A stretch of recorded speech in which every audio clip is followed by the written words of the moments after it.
If I asked you to list a few of Britain's important contemporary artists, you'd probably say Damien Hirst, or David Hockney, Tracey Emin, Francis Bacon or Lucian Freud. Almost certainly, one name would be missing. That of Peter Briol.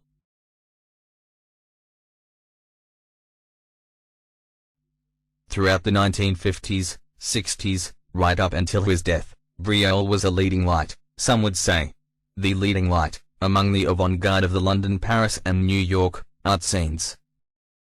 Francis Bacon was said to have described Briol's handling of paint as incandescently brilliant. And yet, perhaps most remarkable of all, is that few people have even heard of what is arguably Britain's greatest art superstar.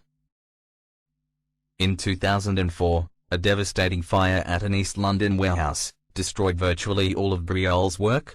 Now, when a Briol changes hands, it's among only the artaholic super rich, and it causes the world of high-end art to be both shaken and stirred.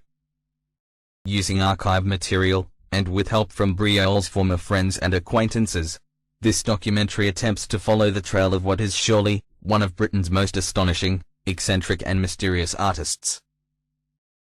Now a top London art dealer, Jack Spedman shared studio space in New York with Briol back in the 60s. Jack, you knew Peter closely. What was he like as a man? Oh, yeah, he was absolutely freaking hopeless. I mean, I was bad, but Peter took hopelessness to the nth degree. I mean, we shared a studio. And he used to eat my paint. You mean he kept using up your paint?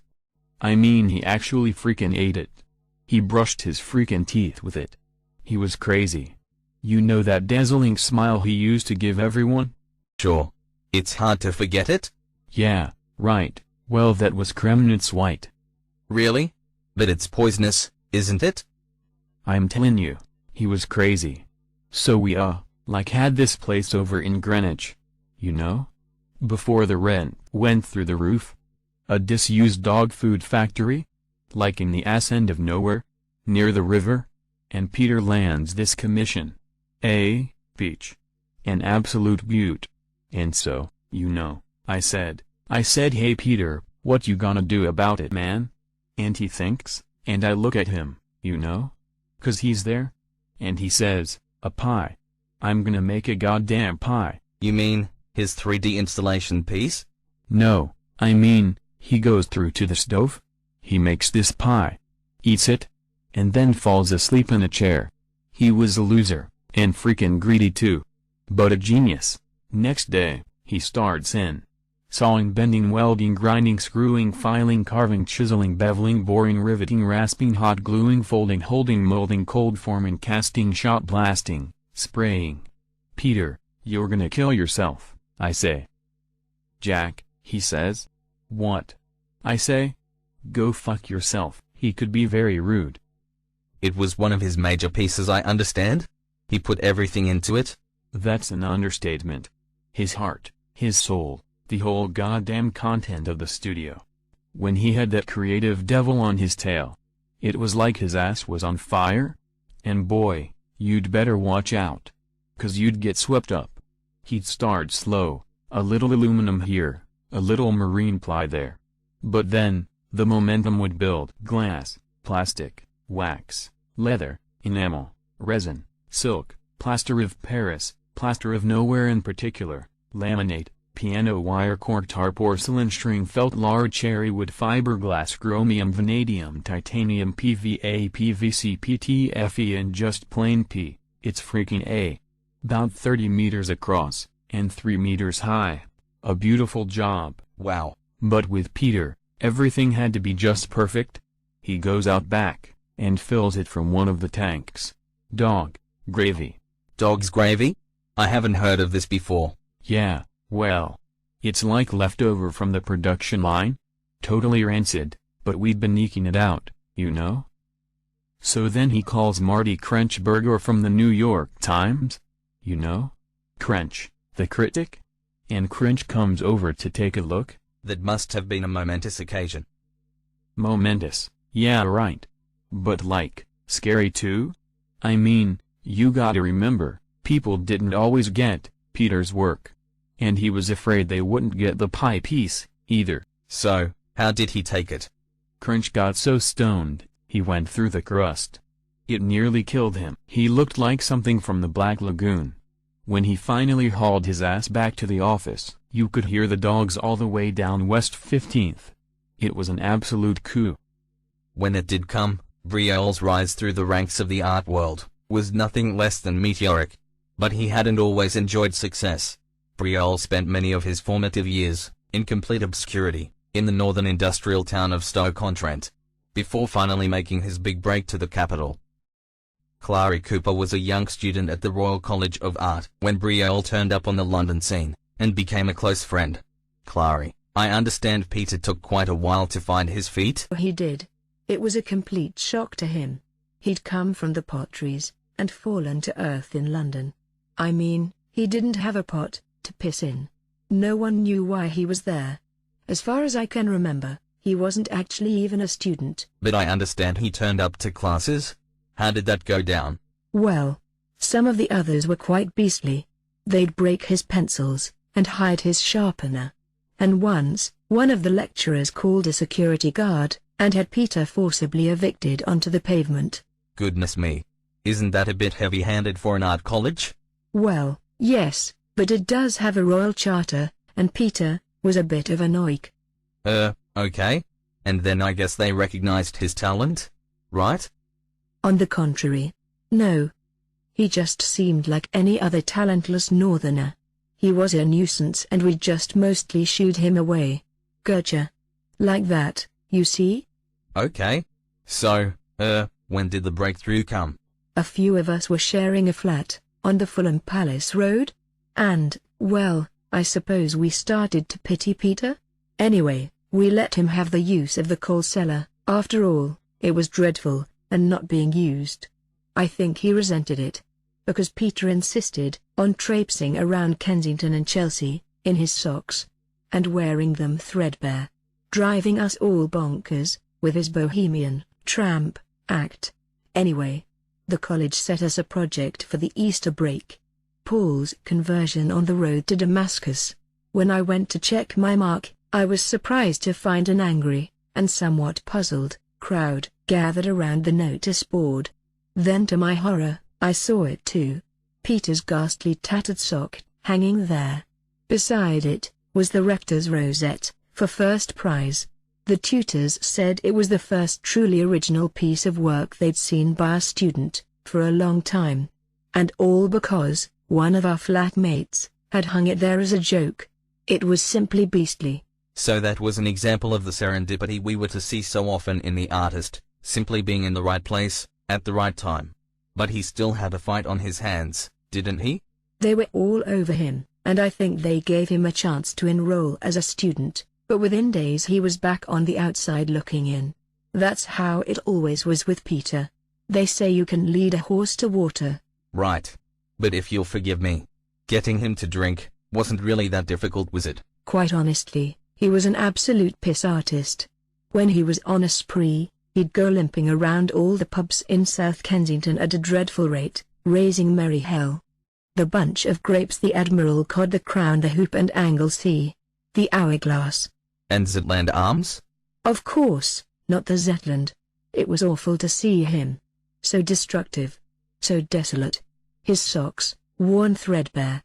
I think that was when he bumped into Francis. You mean Francis Bacon the painter? That's right. By this time, Peter had moved out of the flat, and started sleeping in the Natural History Museum. Francis had a studio nearby, and he kind of took Peter under his wing. You say, Peter was sleeping in a museum? He'd hide inside the model of a blue whale, just before closing time. Then he'd make his way under the stuffed mammal cabinets, into the vaults. He said there was a cupboard full of stuffed bats down there, that he could just squeeze into. Is this all for real? I mean, it sounds incredible. And creepy too? You have to remember Peter was crazy. He really was. But in a way, it was the making of him. He had free warm lodging. He was surrounded by the most amazing inspirational objects. At first though, it nearly drove him over the edge. You mean, the darkness? The weirdness? And the smell of the bats? It's certainly gothic. No. I mean he was dying for a pint but couldn't get out. So instead, he started drawing? Feverishly? Everything around him. Prehistoric fossils, gemstones, insects, carved monkeys on the walls? Even the bloody rubber pterodactyls from the gift shop. Peter was desperate for recognition. If I remember correctly, he bundled the whole lot up, and took it over to Rees Mews? To show Francis? Francis knew genius when he saw it, and threw the lot into a skip and set fire to it. Wow. Wasn't that a bit mean? According to Peter, Francis said that it was a symbolic act to set Peter's creative spirit free, so that, like the phoenix, it would rise from the flames renewed, and soar aloft. It was a beautiful sentiment. But what about money? He was broke, wasn't he? He had this thing known as doing a Christie. Doing a Christie? What was that? Well, he'd go through Francis's bins, and find little bits of stuff he'd chucked out, and then take them across the road to the auction rooms, Christie's, you know? He once got 200 quid for some of Francis's smalls. The more I spoke to the people that really knew Briol, the more I started to see this man of contradictions. Crazy, yes, but in some ways an exemplary figure of sanity. A shy introvert that would hide away in the bat cabinet of some great Gothic edifice by night, only to spring forth upon the unsuspecting art world, with a vampiric lust for life, by day. Now a top London art dealer, Jack Spedman shared New York studio space with Briol back in the 60s. Jack, you knew Peter closely. Was he a contradiction of a man? Jack. Oh. Yeah. Sorry. Geez, what time is it? Yeah, definitely. He was. He was like a cipher, you know? He was there. And he wasn't there, you know? But he mostly wasn't. He was a jerk. But a genius. Jerk, genius. Jerk. It's all the same. And ego? Did I tell you about the time we were over at Andy's room? You mean, Andy Warhol? The pop artist? That's right. Hull, as in holes? And Peter is goofing round with Andy's new cine camera? And Andy's like, hey, put it down, it's really expensive? He's really pissed at Peter? But Peter always had to see life through a distorting lens, you know? And he was vain. You mean, he put his own conceptual slant on things, his own zeitgeist? But his ego always got in the way? No, I mean he was short-sighted, but wouldn't wear his freaking glasses. Half the time he couldn't see where he was going, so Peter trips, and the camera goes out the window. We're 15 floors up, remember? We go quiet. And we wait. And then, we hear this smash, and a sort of stifled yelp, you know? 'Bout 5 minutes later, we hear tip, tap, footsteps, down the hall. Then there's a knock at the door. And there's this little old dame, cradling a lapdog, and it looks kinda ill. Tongue poking out, and crosses for eyes, you know? Peter goes over, wearing a look of deepest compassion. Very gently, he takes the dog from her, and strokes it soothingly, you know? And all the while he's talking quietly in the woman's ear. That was very noble. How did it end?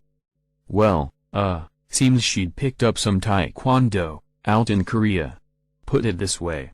When he got out of NY hospital, I don't think Andy's work was ever the same. In the 50s, Briol moved to Paris, and took a studio near Belleville, to, as he said, tune into a happening city. Within months, his stellar painting techniques were driving the action. One artist, who watched him work, was Odette Chabrol. Odette, you actually watched Peter paint? How good was he? Peter, a peinte, remarquable. Play, apologies, by it way. Mais English, it is not a good day, my friend.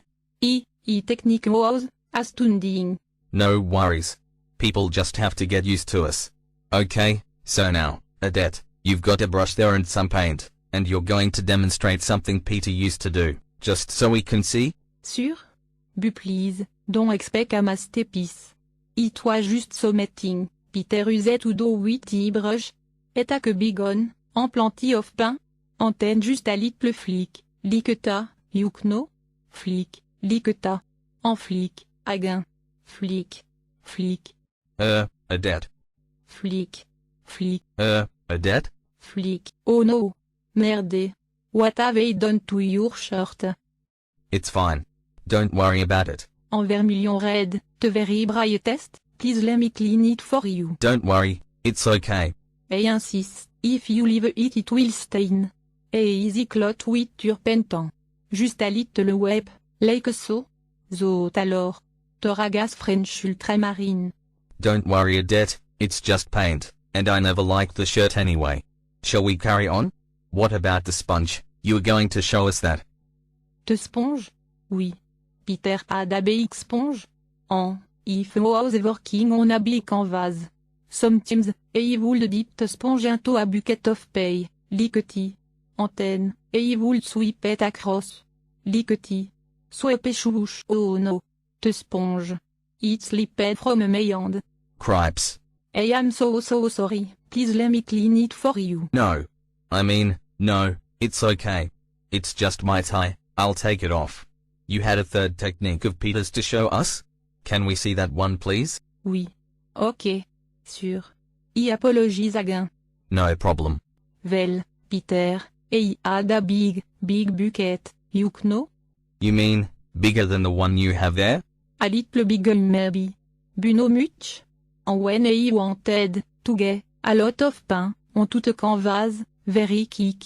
Then I would fill up the bucket with pain, like so. Then I would stand back from the canvas, like so. Stand back too, please? No. Further, please. Go back, back. Tato cano. Antenne, would take the bucket, en run up. Like so. Run swowing voilà, merde, triangle. Bollocks. Clary Cooper was a young student at the Royal College of Art, when Briol turned up on the London scene, and became a close friend. Clary, I understand Peter confided in you about his humble beginnings in Stoke-on-Trent? Was the smile of the Six Towns really that grim? Was it ever? Oh, good grief yes. I mean, I remember listening to a freelance journalist, who had done a piece for the Evening Sentinel, telling about his assignment to the site of the world's worst nuclear meltdown, in Russia, you know? Yes, of course. A scene of utter devastation. And he'd asked one of the local dignitaries, such that there was any dignity left, what life there was like.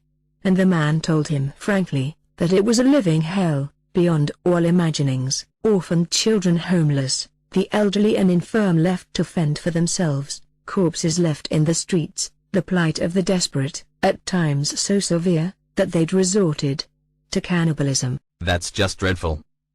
So the man turns to the journalist, and says, "This is my home. Now you tell me where you're from."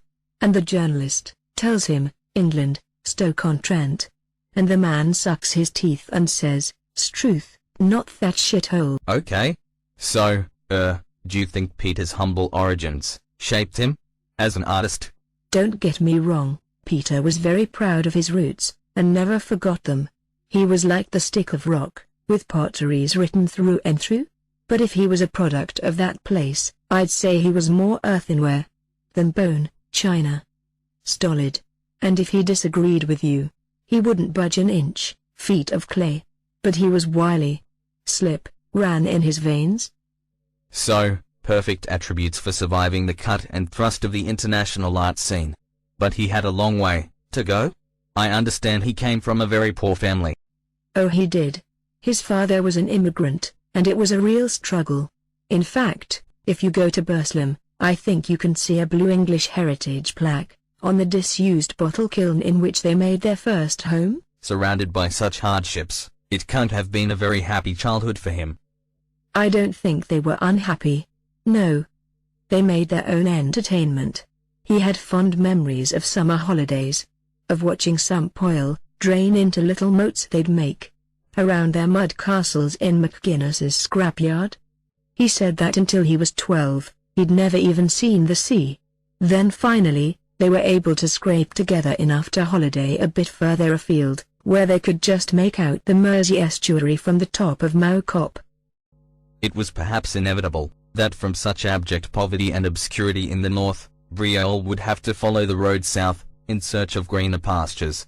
But I wondered, was he already showing signs of artistic promise?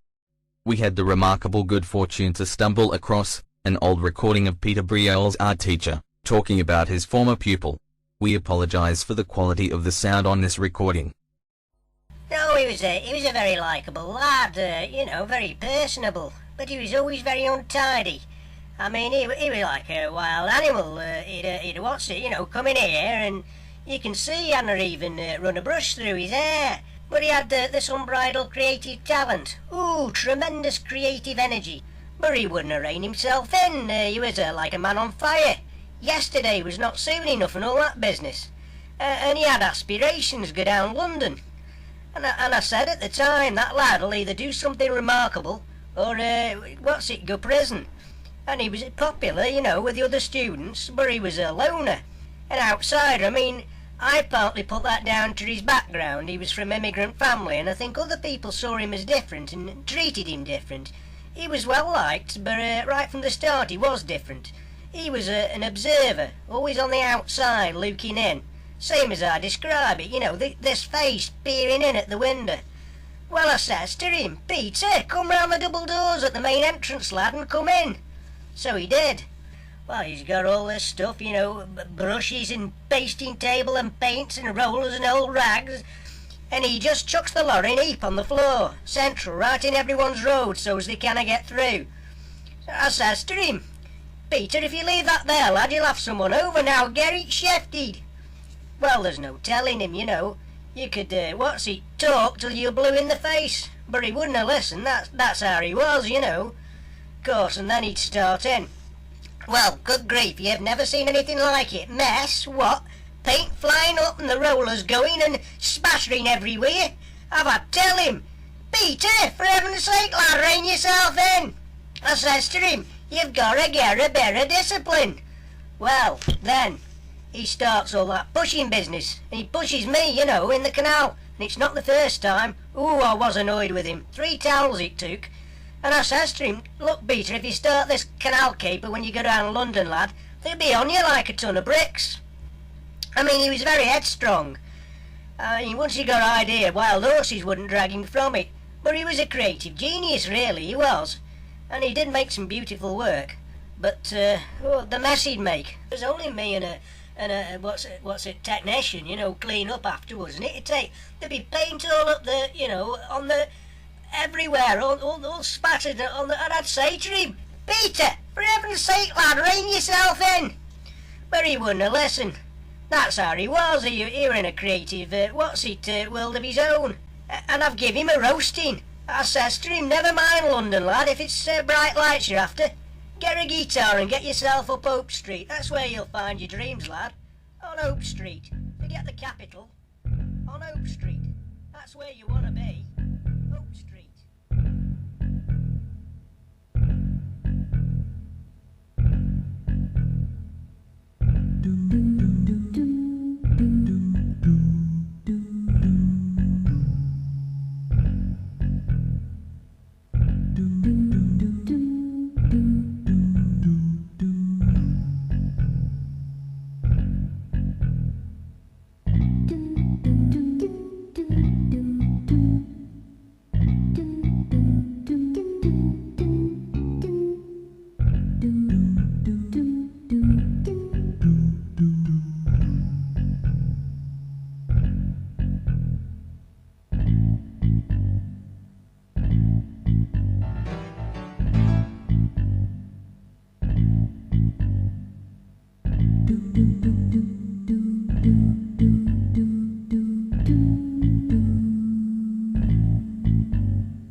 In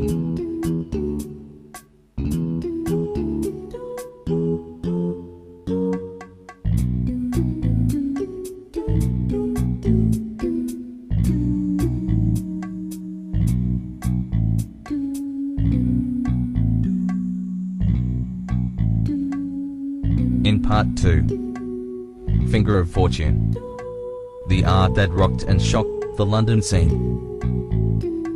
It drank into the shadowy world of international art dealing, plus Briol's ghostly epiphany, deep under the potteries. It's a cultural feast. Don't miss it.